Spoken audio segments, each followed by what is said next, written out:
In the 1950s, the world was buzzing with dreams of the future. A future filled with flying cars, robot servants, and perhaps the most exciting of them all, the personal jetpack. Imagine it for a second. Instead of sitting in traffic for hours, you would strap on a small machine, push a button, and lift off into the sky. No roads, no congestion, just you, the open air, and a direct path to your destination. It was the dream of an era that truly believed anything was possible. Back then, post-war America was obsessed with technology. The Second World War had just ended, rockets had sent men to the edges of space, and atomic power promised unlimited energy. People thought, if we can split the atom, if we can send satellites into orbit, surely we can make a man fly with his own personal jetpack. Science fiction magazines showed daring heroes leaping across cities with rocket packs on their backs, and the public believed it was only a matter of time before this fantasy became reality. The most famous step toward that dream came in 1961, when the Bell rocket belt was unveiled. This was not just an idea on paper, not just a sketch in a comic book. It was real. A man stood on the ground, strapped on a backpack that looked like something from a Flash Gordon serial, and then, he flew. For the first time in history, the public saw a person soaring through the air without wings, without a plane, without being tethered to anything. Just pure, human flight. The moment was breathtaking. For a while, it felt like the future had arrived. The newspapers went wild, television stations replayed the footage again and again, and children dreamed that one day they would be flying to school instead of walking. But then reality stepped in. Because as amazing as the rocket belt looked, it was far from practical. First, the flight time. That magical machine that seemed like something out of science fiction could only stay in the air for about 20 to 30 seconds. Yes, you heard that right, less than half a minute. In that short time, the pilot could maybe cross a small river, or go from one side of a football field to the other. But commuting to work, flying from home to the office, impossible. By the time you got off the ground, you would already be running out of fuel. And the fuel itself was another problem. The Bell rocket belt didn't use ordinary gasoline. It worked by blasting superheated steam at incredible speeds downwards, which pushed the pilot upwards. It was a clever piece of engineering, but it came with dangerous side effects. The steam was so hot that if the pilot made a mistake, he could be burned badly. Anyone standing too close risked injury as well. It was a flying machine, yes, but one that carried real danger every time it left the ground.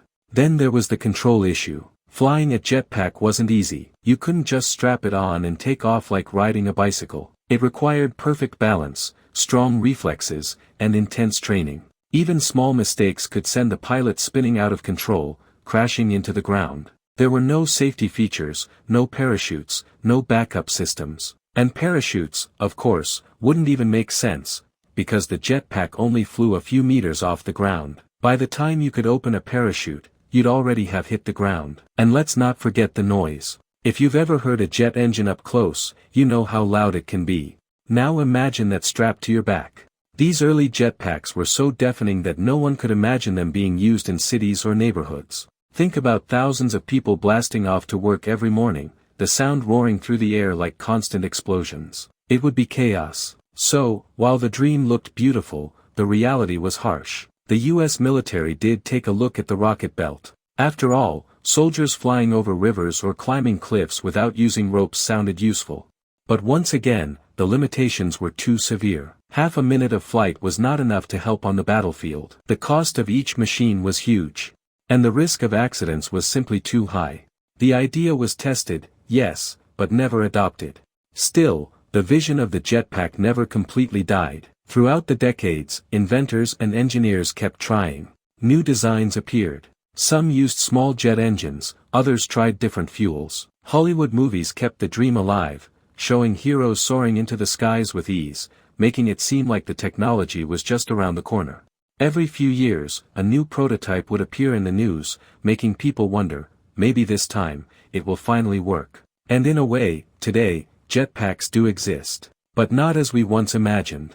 Instead of being everyday tools for getting to work or going shopping, they are now mostly used for entertainment and extreme sports. You might see a daredevil flying a jetpack at an air show, or a stuntman using one during a performance. Some modern companies have created more advanced versions with small turbines that can fly for several minutes, not just seconds. They can reach higher altitudes and are slightly easier to control. But even these are far from being affordable or practical for daily life. The truth is, the jetpack turned out to be a symbol, not a solution.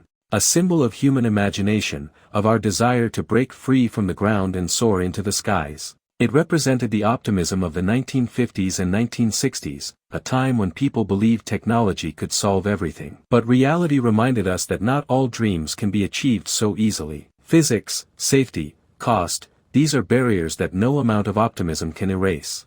And yet, there's something beautiful in the fact that we still dream about jetpacks. Even now, in the 21st century, the idea continues to capture our imagination. Every child who sees a superhero flying with a rocket pack feels that same spark of wonder. Every time a real-life inventor straps on a new prototype, we watch with hope, even knowing it's not practical. The jetpack is less about getting to work on time and more about that timeless human desire, to fly like a bird, to rise above the earth with nothing holding us back. So, while we may never see a future where people zip across the skies with jetpacks on their way to the office, the dream lives on in another form. In science fiction, in entertainment, in the spirit of invention. And maybe, just maybe, one day far in the future, technology will finally catch up with that dream. Until then, the jetpack remains one of history's most fascinating what-ifs, a promise of tomorrow that never quite arrived.